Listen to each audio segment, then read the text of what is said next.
Good day, POL 510. This is Jermaine Tucker, and I'll be presenting a case study of Paul Levy taking charge of the Beth Israel Deaconess Medical Center. What we will be looking at today is the history of Beth Israel Deaconess Medical Center, Dr. Paul Levy and his ascent at the Beth Israel Deaconess Medical Center, his decline and competing interest, ethical issues, and some lessons that are learned. And it's pretty packed, but we'll try our best to make it through. Now, what we're looking at is just a timeline of the history of Beth Israel Deaconess Medical Center and how they actually came into being. So you would see 1896, 1916, 1996, and if you look at the ending of it, everything is ending in 6. So 666, which is like, whoa. But still, when you look at it, the first thing is 1896, where you have the founding of New England Deaconess Hospital that was founded by Methodist deaconesses who cared for the sick and poor, and the focus was less on academics and more on surgical specialties and high quality of care. Now, in 1916, you have the founding of the Beth Israel Hospital, and it was founded because Jewish doctors could not find hospitals in Massachusetts that would actually allow them to practice. So the community built and they financed the hospital over several decades, and they were known for their research, teaching, and mainly the quality of care. That was their main focus, where you would see that they cared to a lot of Jewish immigrants who would speak Yiddish, and they also kept like they would care to persons who actually kept like kosher diets.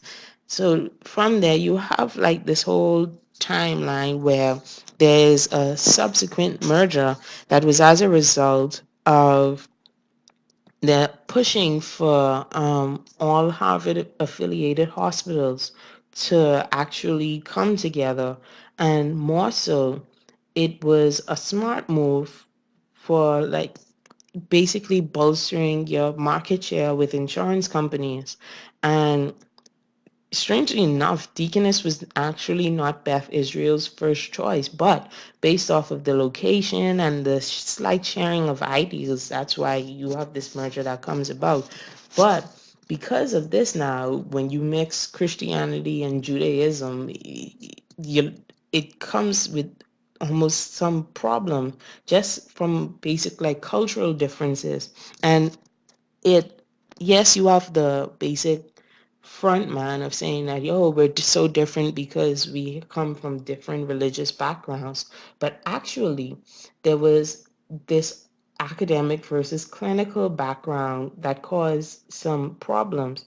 Not only that, you have this differences leading to management issues like a focusing on clinical integration, and that led to poor sustainable business models, which then in turn led to financial problems because they did not focus on going after better insurance. And all of this actually caused staff to leave and brought, and this merger not only brought caused the staff to leave, but it actually forced brought to light or brought to head, so to say, a lot of financial problems that we're currently experiencing. As we still go on with management issues, you have like this board called Care Group and Beth Israel Deaconess Board, and it's almost like they were butting heads because who was really in charge? And when you have a situation like that where there is not this share of power, you're bound to find some issues, especially in an organization that is trying to do a merger, and you have CEOs holding a lot of responsibilities. Maybe it's because of micromanagement. Some say that it wasn't, but personally, I feel as though that might have been what it is. It's all speculation, but that was partially what I thought it was. Also, you have structural problems in that there was, in a sense, not like a hierarchy for this bureaucracy or this organization. And in addition to that, you had a distrust amongst the rank where you have, whether it's one board not trusting another board, whether it's the executive board not trusting employees, where the employees didn't trust the executive board because the information might have not been shared, the financials might have not been shared with persons. Like, there was a lot of distrust, which is not really good for a team building exercise such as this merger and the overall functioning of this organization.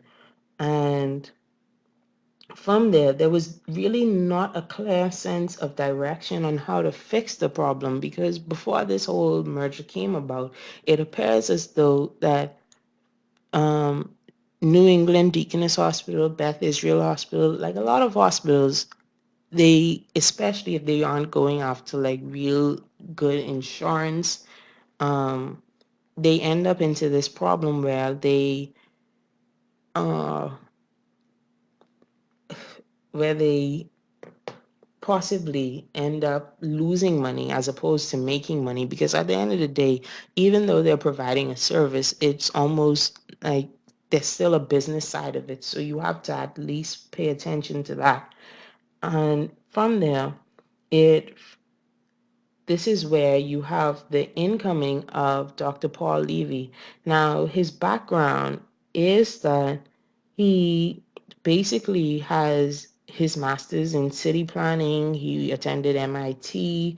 He held several positions in public organizations such as Massachusetts Energy Policy Office, the Massachusetts Department of Public Utilities, Massachusetts Water Resource Authority, Harvard Medical School, and he worked closely with Care Group and the BID boards. So he had a better understanding of the culture and the operations of the organization. So it was almost like a non-brainer to have someone who worked so closely to basically be the CEO.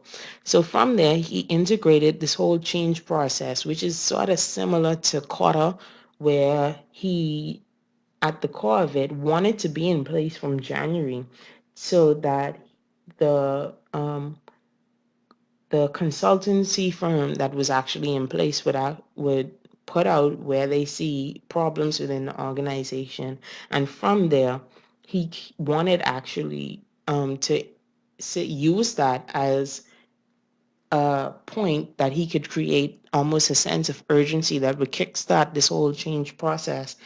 In addition to that, he also wanted a more manageable board, because you have these big personalities and you sometimes want persons on your new team that would actually help you to carry out everything that you need to get done. So from there, he planned this whole turning around of the Beth Israel Deaconess Medical Center by having transparency, this clear structure of power, support and empowerment, motivation of staff, handling difficult personalities.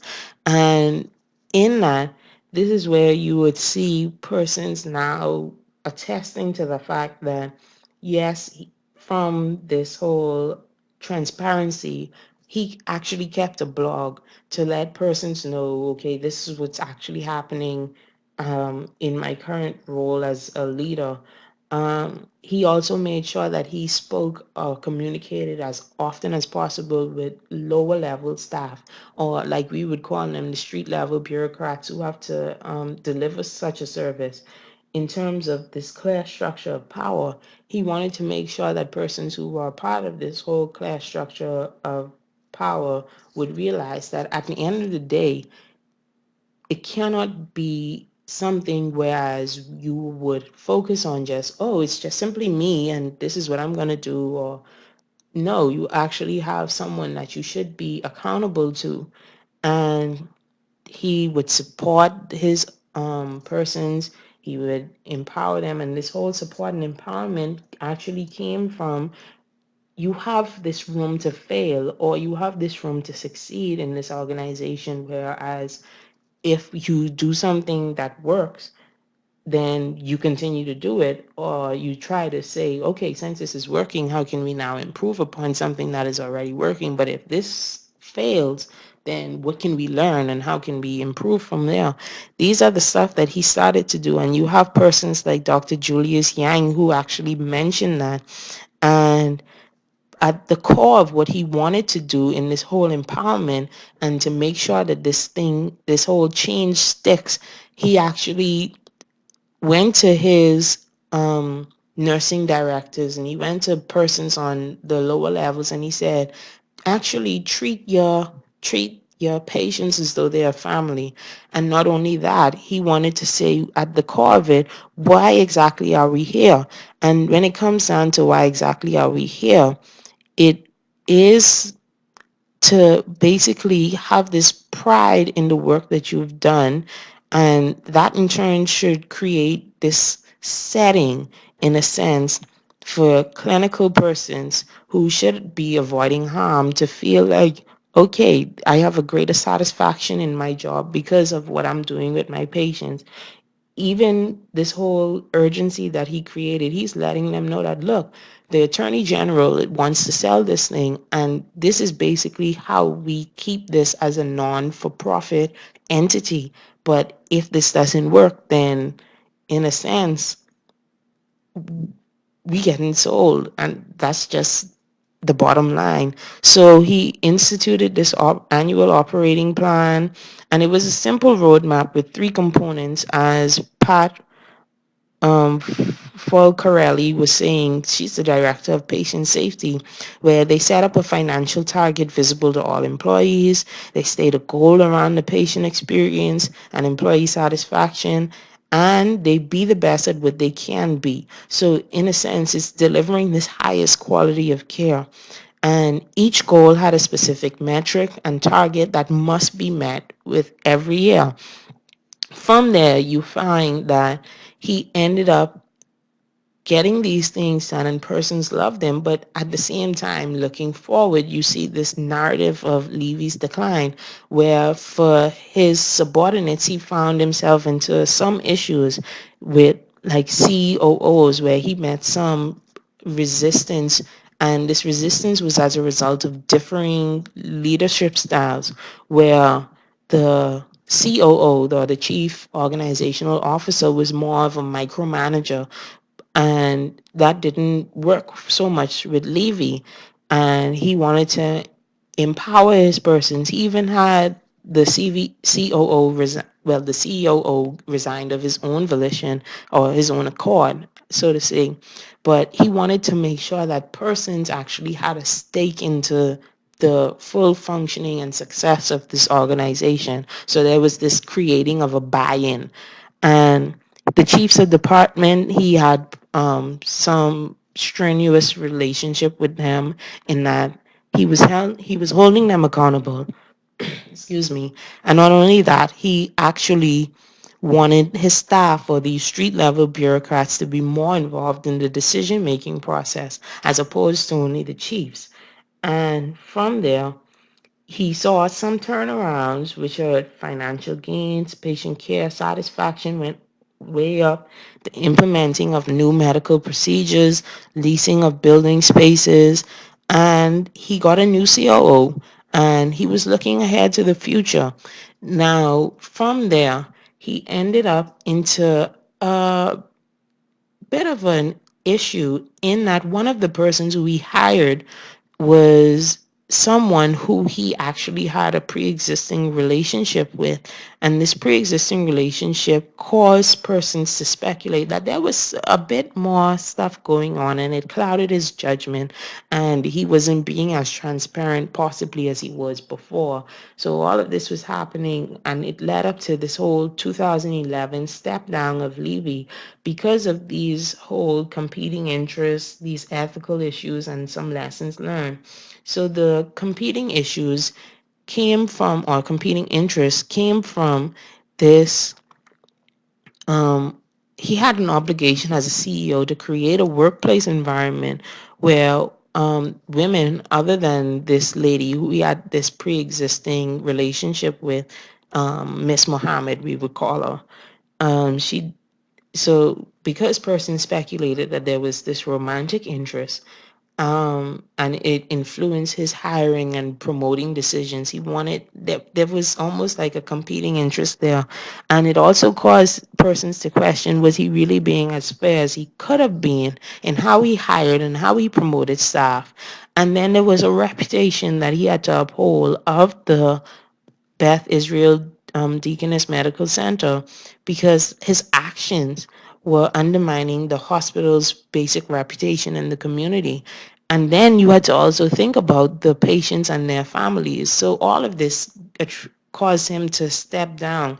But the fact of the matter remains that it does not negate the fact that, yes, there were some challenges in that he came into a real serious financial situation.